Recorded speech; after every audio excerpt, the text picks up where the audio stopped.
أعوذ بالله من الشيطان الرجيم.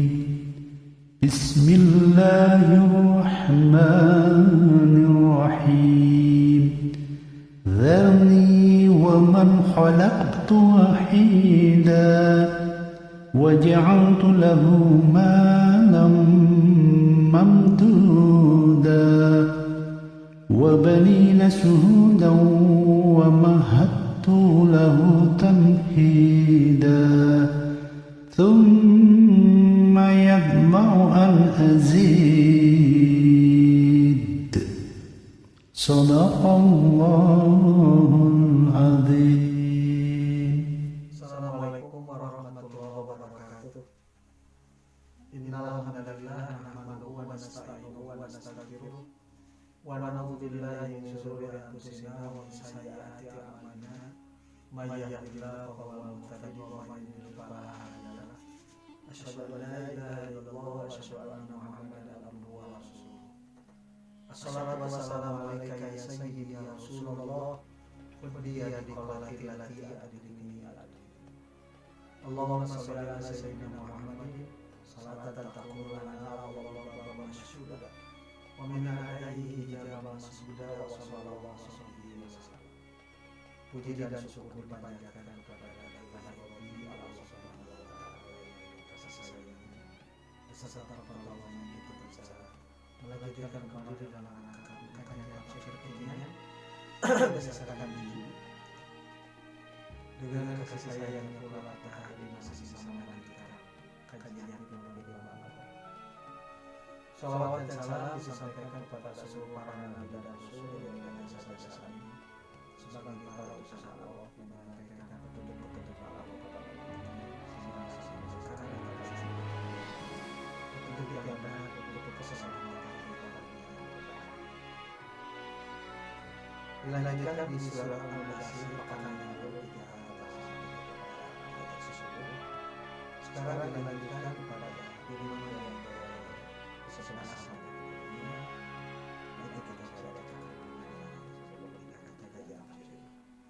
A'udzu billahi minasyaitonir rajim. Bismillahirrahmanirrahim. Wa dzarni wa man khalaqtu wahida waja'altu lahu malan mamduda wa banina shuhuda wa mahadtu lahu tamhida summa yasma'u an azida.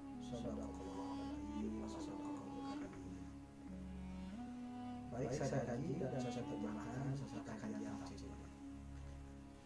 Di ayat tersebut Allah memberikan sebuah kabar kita, memberikan satu kabar kita.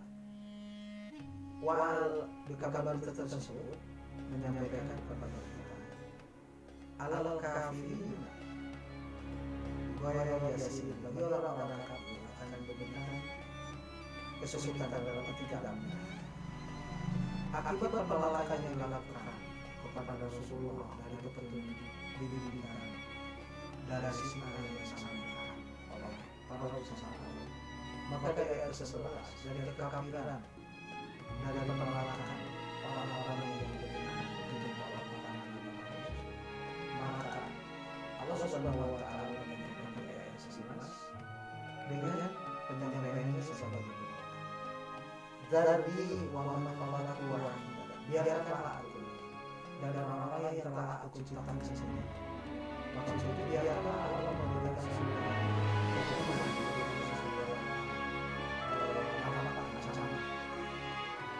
terhadap orang yang terkadang mereka yang telah aku ciptakan sendiri. Tetapi Allah sebelumnya akan menjawab Allah memberikan ayat 12 gambaran ujian itu seperti ini. Waja'altu lahu malan mamduda. Aku jadikan baginya. Ja'ala aku jadikan baginya malan mamduda. Menjadi memiliki harta yang mamdudan. Mamdudan dari kata mada yang mudu. Madan. Mamdud isim maf'ul. Aku jadikan baginya diberikan harta mamdudan yang diperpanjang. Maksudnya dengan ujian manusia diberikan harta dengan diperpanjang, dengan waktu yang begitu leluasa, dengan kesempatan yang leluasa. Itu adalah bentuk ujian. Bentuk ujian yang Allah berikan kepada mereka-mereka yang dipersiapkan dari ujian harta tersebut untuk mendapatkan imbas dari apa yang dia lakukan dengan ujian harta itu. Kemudian ujian bagi mereka yang menolak kepada risalah Rasulullah itu, wabanina syuhudan, dan kepada diberi juga baginya anak-anak syuhudan yang saya persaksikan. Kelihatan tampilan anak-anaknya mempesona, menarik. Kepintaran anak-anaknya menarik, mempesona. Kemudian tampilannya sangat-sangat betul-betul membanggakan orang tersebut. Kemudian di ayat ke-14 Allah juga menyampaikan firman-Nya untuk beri bentuk ujian tersebut. Wa mahadtu lahu tamhidan, dan aku lapangkan baginya dengan kelapangan yang seluas-luasnya. Wujud ujian kepada orang-orang kafir yang akan diberikan siksaan dampak dari yang berbuat dia. Pertama, diberi keleluasaan harta dulu. Kedua, diberikan keturunan yang mempesona yang betul-betul menjadikan kebanggaan dirinya sehingga melupakan dirinya kepada Allah dan yang Maha Kuasa yang memberikan kedapatan itu. Setelah itu, wa mahadtu lahu tamhidan, dan aku berikan kelapangan baginya dengan kelapangan yang sebenar-benarnya.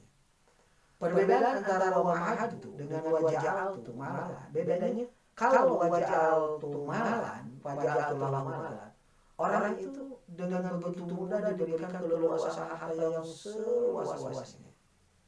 Kemudian sementara wa mahadtu lahu tamhidan diberikan kelapangan, artinya diberikan kekuasaan, diberikan kesempatan untuk menguasai, untuk menjadi berkuasa dengan penguasaan yang selapang-lapangnya, artinya sebagai bentuk kebijakan yang sekuat-kuatnya sehingga betul-betul dia melupakan dirinya kepada Allah karena merasa menjadi seorang penguasa yang betul-betul dia menguasai nilai dan lapangan yang dia hadapi. Sumayat ma'an ajida, kemudian orang tersebut toma'a, merasa toma, merasa kekurangan, merasa dia terus-menerus menginginkan ajida untuk aku tambah lagi. Jadi bentuk ujian yang Allah berikan, diberikan harta, keturunan yang baik, mempesona, yang betul-betul menarik, yang betul-betul menjadi kebanggaan. Kemudian diberikan kelapangan. Kelapangan itu identik dengan kekuasaan. Kelapangan identik dengan pengetahuan yang begitu luas, ilmu yang begitu luas, sehingga sudah melupakan pada Allah, bukan Allahnya lagi yang pada kuasa. Seolah bahwa pengetahuannya, hartanya, posisinya, kewenangan itulah yang akan menentukan kehidupan dirinya dan beserta orang lainnya. Sehingga ketika datang seorang utusan untuk menyampaikan bahwa memperkenalkan Allah kepada orang tersebut, mereka senantiasa berbicara, kala innakan li ayatina anida. Kala tidak demikian, sekali-kali tidak. Sesungguhnya dia itu, sesungguhnya innahu, sesungguhnya hal yang demikian, karena telah terbukti ani dan menentali ayatina terhadap ayat-ayat kami. Jadi di sini hadirin pemirsa yang budiman, ada kalimat kala, sekali-kali tidak. Ketika manusia yang menolak aturan Allah, menolak Rasulullah, menolak petunjuk dari risalah yang Rasulullah sampaikan, meminta lagi kepada Allah untuk yasma'a, summayasma'an ajida, untuk mereka itu ditambah lagi tentang kekayaan, maka di situ Allah mulai memberikan sebuah teguran. Kala, sekali-kali tidak akan Allah Ta'ala lagi.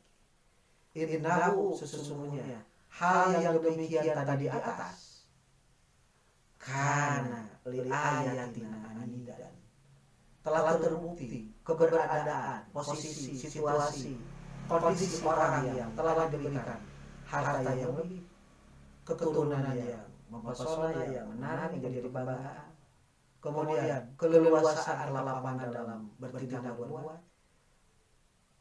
Li ayatin, karena li ayatina anidan, terbukti kepada ayat-ayat kami anidan, betul-betul menentangnya maksudnya. Jadi maksud menentang kepada ayat-ayat Allah itu maksudnya ketika diberikan tanda-tanda peringatan dari Allah semuanya itu adalah wujud kasih sayang dan kuasa Allah, baik dari harta, baik dari keturunan, ataupun dari keleluasaan, malah dia berbicara, aku menolaknya. Bahkan dia menentangnya. Kala innahu kana li ayatina anidan. Menarik untuk disimak pada kalimat innahu. Innahu, kalau domir yang ada pada kalimat itu berdasarkan kajian para ahli gramatikal bahasa, para ulama ahli bahasa, itu disebut domir sa'anin. Domir sa'anin itu adalah domir yang kembali ke berbagai urusan yang dibicarakan sebelumnya. Biasanya yang namanya domir itu kembali kepada satu atau dua kata. Namun ini adalah kembali kepada peristiwa yang lagi dibicarakan. Dalam kajian ilmu bahasa itu namanya domir sa'anin. Ketika dalam susunan usulul Quran ada domir sa'anin yang menjadi tempat pengembalian, kembali sebuah peristiwa kepada domir itu. Pelajaran yang mesti kita perhatikan dari domir sa'anin itu menunjukkan bahwa itu adalah sebagai bentuk tadzkirah, sebagai bentuk peringatan, sebagai bentuk tahdzir yang betul-betul harus dijadikan bahan pemikiran bagi manusia, bagi orang-orang yang membaca firman itu. Sekali lagi saya tegaskan pada firman ke-16, kala innahu kana li ayatina anidan. Sekali-kali tidak. Artinya tuntutan mereka yang sudah diberikan harta banyak, jabatan yang begitu leluasa, anak yang begitu menjadi kebanggaan, kala sekali-kali tidak ditambah lagi yang tadinya mereka meminta untuk ditambah. Innahu, sesungguhnya hal yang demikian yang dimaksud adalah sebagai bentuk tahdzir, sebagai tahdid dan tadzkirah dari peristiwa yang di atas tadi ini berdasarkan ayat 11 sampai 15. Karena li ayatina anidan, terbukti perihal yang demikian di atas tadi mereka menjadi menentang li ayatina kepada ayat-ayat kami. Namun di sini yang dikedepankan bukan susunan kalimat itu tidak begini. Innahu kana anidan li ayatina. Tapi dikedepankan oleh Allah itu. Innahu kana li ayatina anidan. Ini adalah sebuah penekanan yang harus diperhatikan. Apabila jar majrur dikedepankan, apabila jumlah jar majrur dikedepankan, itu menunjukkan kalimat itu li takhsis. Menunjukkan kekhususan, dampak dari harta yang berbanyak, dampak dari jabatan yang kuat sehingga melapangkan dirinya dalam bertindak, dampak dari keturunannya yang dibanggakan, itu menjadikan khusus bagi orang tersebut Anda akan jadi menentang kepada apa yang disampaikan oleh para utusan. Makanya di sini tidak begini susunannya. Innahu kana anidan li ayatina. Pemirsa yang budiman, yang menjadi harus diperhatikan kenapa jumlah jar majrur. Jumlah jar majrur dikedepankan dulu. Jadi innahu kana li ayatina anidan. Tidak innahu kana anidan li ayatina. Padahal itu bisa saja secara aturan gramatikal bahasa. Namun tentu ketika kita melihat dalam kajian ilmu balaghah ada yang disebut dengan takdim dan takhir. Ditakdimkan jumlah jar majrur li ayatina. Itu adalah untuk menunjukkan taksis, untuk menunjukkan kekhususan bahwa dampak dari dampak dari godaan harta, dampak dari godaan keleluasaan, dampak dari godaan keturunan itu menjadikan menentang terhadap tanda-tanda ayat-ayat kami yang Allah sampaikan melalui para utusannya. Kemudian saurhiquhu sa'idan, aku akan timpakan dan siksaan yang payah bagi orang yang berperangnya demikian. Di sini ada kalimat saurhikuhu soudan. Sin pada kajian ilmu gramatikal bahasa ini adalah bentuk kejadian yang menunjukkan istiqbal, bahwa kejadian itu akan terjadi. Tetapi terjadinya itu tidak menunggu dulu lama, tidak masa-masa yang nanti akan lama. Beda dengan saupa. Ketika kalimat ini memakai saupa urhikuhu umpamanya soudan, maka aku akan timpakan kepada mereka siksaan yang payah. Mungkin saja nanti di akhirat. Tapi di sini memakai sin. Maka kalau memakai sin dalam kajian ilmu kebahasaan itu menunjukkan istiqbal yang dekat, lil qarib. Saurhikuhu soudan, aku akan timpakan kepada orang tersebut, kepada dia yang melakukan penentangan terhadap ayat-ayat kami, soudan, siksaan yang payah. Innahu fakaro wa qaddaro. Sesungguhnya hal yang demikian itu fakaro, telah dia memikirkan, telah dia pikirkan, wa qaddaro, dan telah dia tetapkan. Innahu fakaro wa qaddaro. Sesungguhnya hal yang demikian itu telah dia pikirkan dan telah dia menerima ketetapannya. Maksudnya, ketika orang itu diingatkan dan diingatkan tidak mengikutinya, kemudian dia mendapatkan soudan, siksaan yang parah, maka dia baru mulai memikirkannya. Dan dia baru mulai merasa mendapatkan ketetapan yang sangat pahat, yang sangat parah, yang sangat pedih. Kemudian di ayat ke-19, pakutila pakai qaddaro, maka celakalah dia. Kaifa qaddaro, bagaimana akan dia menetapkannya? Bagaimana dia akan menerima ketetapan itu? Pakutila kaifa qaddaro, pakutila, maka celakalah dia, kaifa qaddaro, bagaimana dia akan menerima ketetapan itu di saat dia sudah merasakan bahwa akan Allah turunkan kepada mereka siksaan yang payah. Sumakutila pakai pakodaro, kemudian dia merasa akan celaka dirinya. Pakai pakodaro, bagaimana dia akan merasa menerima ketetapan itu. Pelajaran yang bisa kita ambil dari firman ke-10 sampai firman ke-20 ini, dari kajian secara istinbatul ahkam, bahwa perilaku orang-orang yang menolak risalah ke Rasulullah, perilaku orang-orang yang tidak menerima dakwah kebenaran, ciri bahwa dia itu betul-betul akan menolak, maka Allah memberikan ujian dulu dengan harta, ujian dulu dengan keturunan yang hebat, yang baik, ujian dulu dengan kelapangan yang begitu selapang-lapangnya. Lantas ketika datang pada saat itu si penerima risalah yaitu Rasulullah, kemudian mereka menentangnya, di saat itulah mereka sebagai bentuk ujian dengan harta yang dia miliki, dengan keleluasan yang dia miliki, menambah dirinya kesombongan, menambah dirinya melupakan kepada Allah, bahwa itu semua adalah merasa dari keberhasilan dirinya, bukan merasa dari itu adalah ketetapan yang telah Allah berikan bagi dirinya.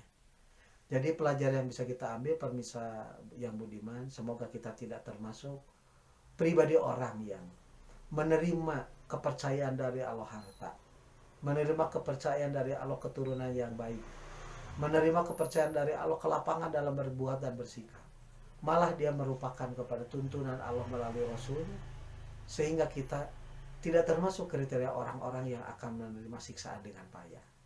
Pemirsa yang budiman, cukup demikian yang bisa saya sampaikan dari kajian tafsir surat Al-Mudaththir dari firman ke-10 sampai ke-20. Semoga apa yang disampaikan kajian ini di bulan Ramadan menambah keimanan kita, ketakwaan kita, keberimanan kita kepada dan Allah Subhanahu wa taala.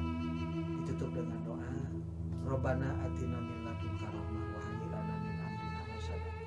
Rabbi adkhilni mudkhala sidqin wa akhrijni mukhraja sidqin waj'alni min ladunka sultanan nasira. Rabbana wahai Rabb kami, adkhilni mudkhala sidqin, masukkanlah aku ke tempat masuk yang benar mendapat pandangan. Wa akhrijni mukhraja sidqin, berikanlah aku jalan keluar, dengan jalan tepat, jalan keluar yang benar, yang tepat menurut jalan keluar yang Engkau tetapkan. Waj'alni min ladunka sultanan nasira. Jadikanlah bagi aku sultanan nasira, adanya kemampuan kekuasaan yang bisa menolong. Rabbana atina fid dunya hasanah wa fil akhirati hasanah wa qina adzabannar. Subhanaka rabbil izzati amma yasifun wa salamun alal mursalin walhamdulillahi rabbil alamin. Aku li qawli hadza wa astaghfirullahi wa lakum. Wassalamualaikum